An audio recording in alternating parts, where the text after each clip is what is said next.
Adjissar, bonjour. Bonjour. Vous avez porté plainte donc pour viol il y a plus d'un an contre Ousmane Sonko. Vous en êtes où aujourd'hui dans la procédure judiciaire?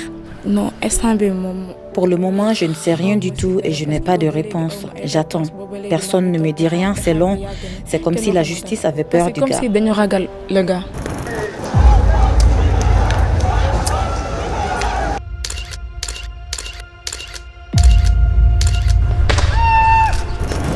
Ce 21e siècle doit être africain, je l'ai dit et redit.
Le peuple en a assez de la manipulation de la justice. Dans la nuit du 2 au 3 février 2021, Adjissar, une jeune femme qui travaillait en tant que masseuse, porte plainte contre Ousmane Sonko après avoir dit qu'elle avait subi un nouveau viol sur son lit de travail et déclare qu'elle était sous la menace de 2 pistolets, que les viols étaient répétitifs. Or, l'agresseur qu'elle désigne n'est pas n'importe qui. C'est le président du parti politique nommé PASTEF, classé 3e lors de la présidentielle du 24 février 2019 et qui gagnait en popularité pour les élections présidentielles 2024. Et ça, l'opposition ne voulait pas l'accepter. Et la solution qu'ils avaient trouvée pour faire tomber Sonko était tout simplement stupide. Vous savez, aujourd'hui, c'est la nouvelle forme de coup d'État en Afrique. On tripatouille les constitutions et on prend les adversaires les plus sérieux, on les rend inéligibles, les autres on les exile. Et certains, on cherche à voir vaille que vaille comment faire pour qu'ils deviennent inéligibles le jour des élections.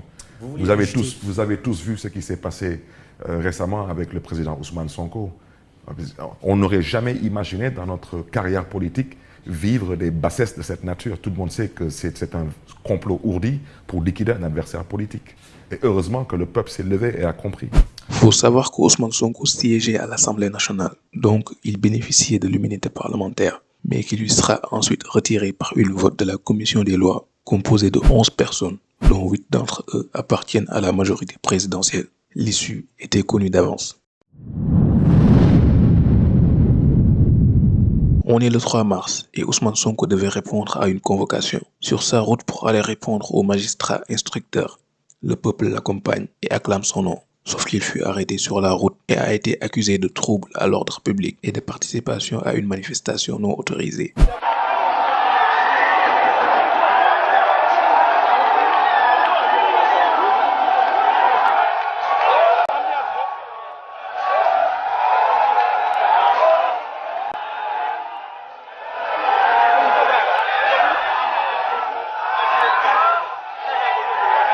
Avec la crainte de voir Ousmane Sonko placé sous mandat de dépôt, les réactions des jeunes deviennent très vite incontrôlables. Dakar sombre dans des scènes d'émeutes et 14 personnes y perdront la vie.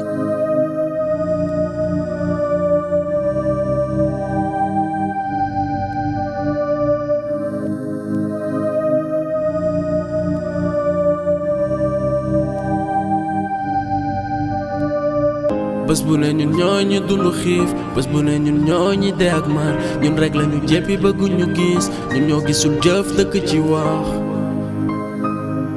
ñun ñoo gisul jëf dëkk ci wax ñoo gisul jëf dëgg ci wax ndax fii balaa ñoo jóg foog musiba am fii balaa ngay jot foog nga yelewaan fii balaa ñoo jëf mu am caméra. Les familles des victimes seront dissuadées par le pouvoir de ne pas se tourner vers la justice. Mais la famille du jeune Cheikh Wade, tué par balle le 8 mars lors des manifestations, finira toutefois par porter plainte. ndax fii balaa ñoo jóg foog musiba am fii balaa ngay jot foog nga yelewaan fii balaa ñoo jëf mu am caméra fii balaa ñoo jóg foog musiba.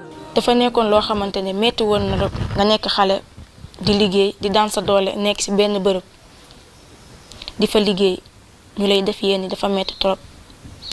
ki nga xamante ne mooy Ndeye Khady Ndiaye nag mën naa ne comprendre naa ko ci benn côté mën naa ne day xëy na day protéger li nga xamante ne mooy milieu liggéeykaayam amaana bu nekkoon man sax ni mu doxalee laa koy doxalee mais amaana aussi nam ko defee moo ñaaw mooy nit ki ngeen xamante ne moom ngeen seqoon di liggéey muy rafet kon dala bu ko daree waroo toog di ko wax loo xamante ne amaana amul wala lii nii mais maa ngi koy wax ne xëy na foofu la xelam toll di wax ci kii nga xamante ne tamit mooy capitaine Touré mooy waxam ci li nga xamante ne moom la def ci presse bi. Bon, je vais vous épargner de sa déclaration parce qu'on savait tous qu'il y avait une personne derrière elle qui lui dictait ce qu'elle avait à dire. Et ça, tous les Sénégalais l'avaient compris. Il faut juste retenir deux prénoms, Ndeye Khady Ndiaye et Capitaine Touré. Ndeye Khady Ndiaye, c'est la propriétaire du salon. Elle a été inculpée d'incitation à la débauche et de participation à une viol. Du coup, elle a été placée sous contrôle judiciaire. Capitaine Touré, c'est le gendarme qui s'était occupé de l'enquête préliminaire. Il a été arrêté et radié de la gendarmerie. L'affaire continue, faisant plusieurs détenus politiques.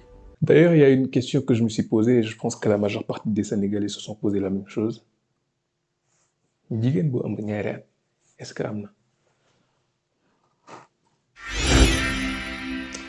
Omar gis nga bis boo fi waxee waaw am na. waaw am na.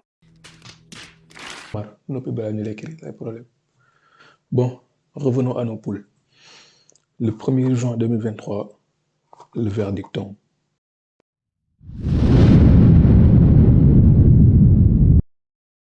Neuf personnes ont été tuées jeudi au Sénégal dans les violences qui ont éclaté après la condamnation à 2 ans de prison ferme de l'opposant Ousmane Sonko. Face à la situation, les autorités ont confirmé avoir restreint l'accès aux réseaux sociaux et pour le gouvernement, la justice a fait son travail. Avec une jeunesse qui soutient avec ferveur les leaders du mouvement PASTEF, de violents affrontements ont éclaté et ont dénombré 9 morts.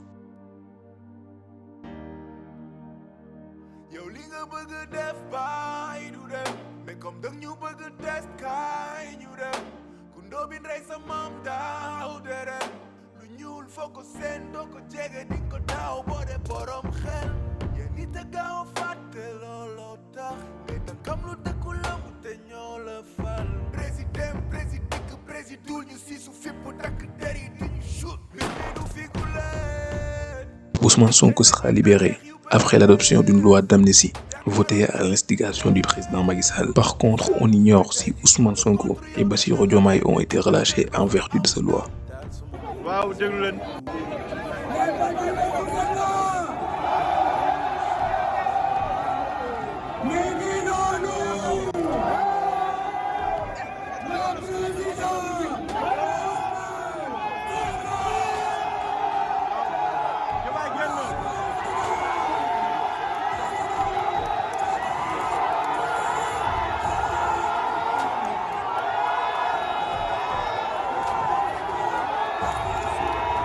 li xew ci injustice entre 2021 et 2024 moo bëri. Sonko def na fi grève de la faim, diaspora bi chaque week-end dañ daan organiser ay manifestations et j'en passe.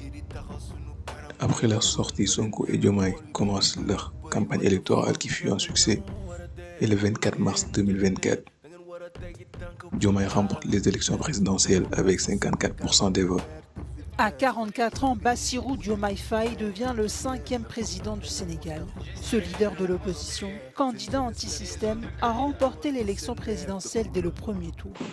Sénégal est en voie de développement bi may def élémentaire laa ko jàng te prof bi ma ko jàngal aussi moom nee na bi muy def élémentaire nañ ko jàng ba tey Sénégal dara changé wu ci mais ak régime bu bees bi man boobu personnellement gëm naa ne que ngeen di changement dina am Sénégal te Sénégal dina développé wu di jaale képp koo xamante ni ñàkk nga sa mag wala sa rak wala sa pap ci manifestation yi nga xamante ni moo jàll di wax ñi nga xamante ni ñoo ko def ils vont tous payer ñoom ñëppay fay one by one.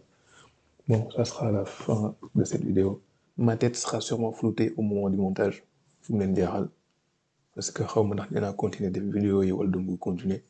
Si je vois que je gagne de la force, je ferai d'autres vidéos où il y aura ma tête.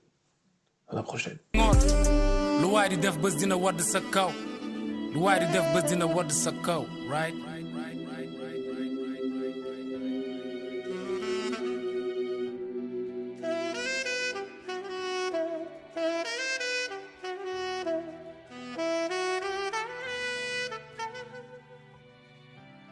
Thank you.